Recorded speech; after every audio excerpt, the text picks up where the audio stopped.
So foreclosures more than doubled in 2022, and the headlines want to make sure you know that.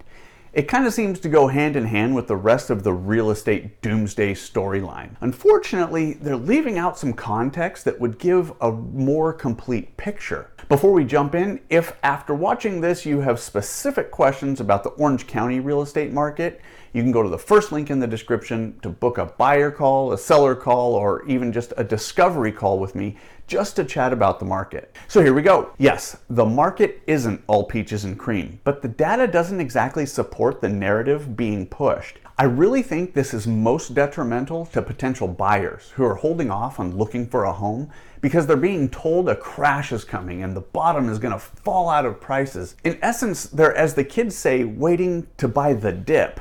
All this talk about foreclosures is adding to the anticipation of a fire sale, and in my opinion, is at best a disservice to potential buyers and at worst, intentionally manipulative. So the year-end 2022 U.S. foreclosure market report by ATTOM found that foreclosure filings increased by 115% from 21 to 22.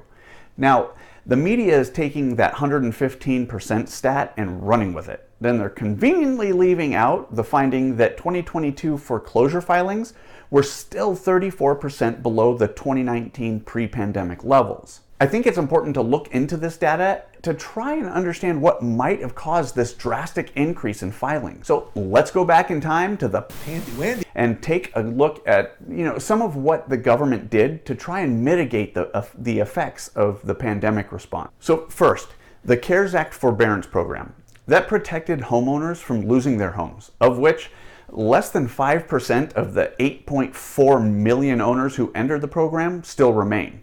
So to clarify, homeowners were protected throughout 2020 and 2021, creating a nearly non-existent number of filings. So when we look at the current filings in context, any increase would seem catastrophic in comparison. The fact that current filings are still 34% under 2019 numbers just goes to show that the situation is not nearly as bad as being reported. The second bit of missing context is that homeowners have gained substantial equity in their homes.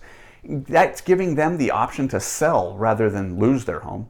Even with home values stabilizing, compare today's home value with what it was in 2019, and you're gonna find that selling is still a very viable option. Right now, it's really important to have the right perspective and to keep things in context.